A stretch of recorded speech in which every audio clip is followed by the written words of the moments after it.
All right guys, so today I'm going to walk you through how to update the new XLT controller. So really the only thing that you'll need is a flash drive.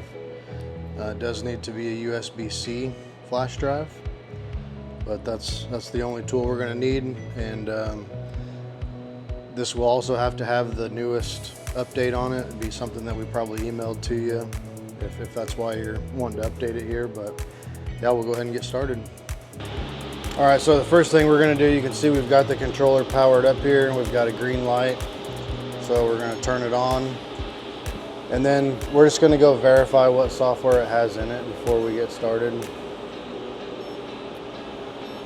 So you can see this one's got a 02.21.05.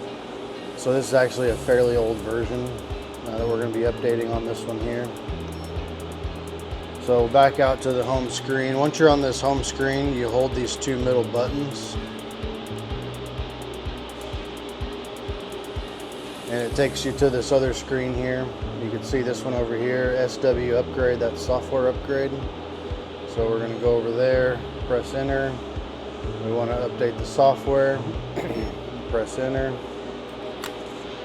Now it says connect USB-C and press the tick mark. So here's our USB-C. There's a little plug here on the side of the controller. So you're going to remove that plug, stick to your USB-C in there. So you can see the USB-C is lit up now. So we're going to press the enter button. So you can see at this point our power light over here started flashing. The light on the flash drive is also flashing. That's indicating that it is actually updating the software here.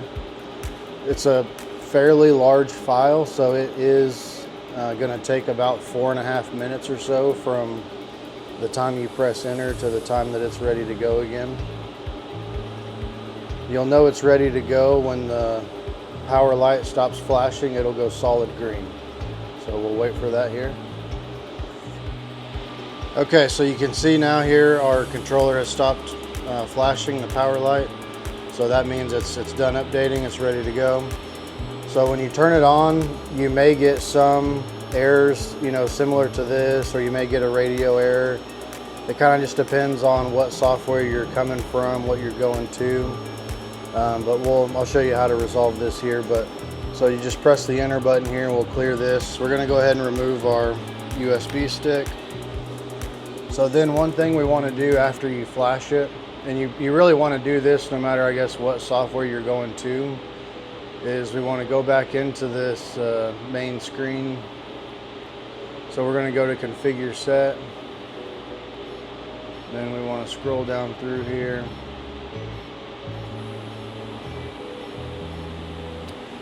You want to go to this default parameters. We're going to press enter. We want to restore everything back to the factory settings. So we're going to press enter. And so again, here we're going to get another error. Just press enter on that. Now the safety switch one, I do want to cover that one. So you're going to want to go to this safety switch available. And you're going to want to make sure that says no. So what that is the controller here can act as a high limit. If the oven has a mechanical high limit still installed in it though, you're going to want to turn this off. So really for anything that's out in the field, you're going to want to turn that safety switch off. So once you do that, then you're just going to go through and you're going to set the controller for, you're going to program it how the old one was, how it was programmed before you flashed it. So you're going to want to note, I guess, before you get started, what the time and temp settings are at, the model size, the belt direction. You're going to want to record all that stuff because you're going to have to go back through and reset it here. So your date and time also, you're going to want to go through, set that. The burner, this is where you're going to tell it whether it's a single burner or dual burner. Main fan, whether it's a standard domestic oven or a world oven. Fuel, that's going to be whether it's a gas oven or an electric oven. Temp offset, you really don't need to mess with that. Eco temp, that would be if you're using the eco mode feature on it, you can adjust the temperature that it runs down to there. Remote hood switch, if it's used with a hood, that's where you would toggle that on and off.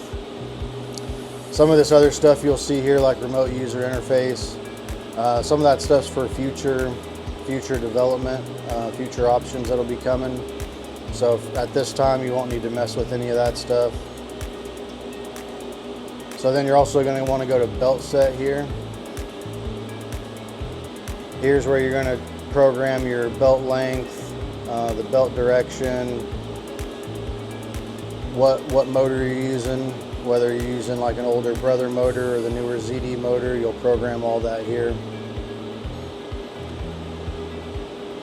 And then you'll see we still have an error up here. So once you go through and you restore the defaults and you program it to what settings you want, you're just going to want to unplug it, let it sit for 15 seconds, and then plug it back in. That will completely clear everything. And then when it boots back up, it won't have any errors or anything. And that's it.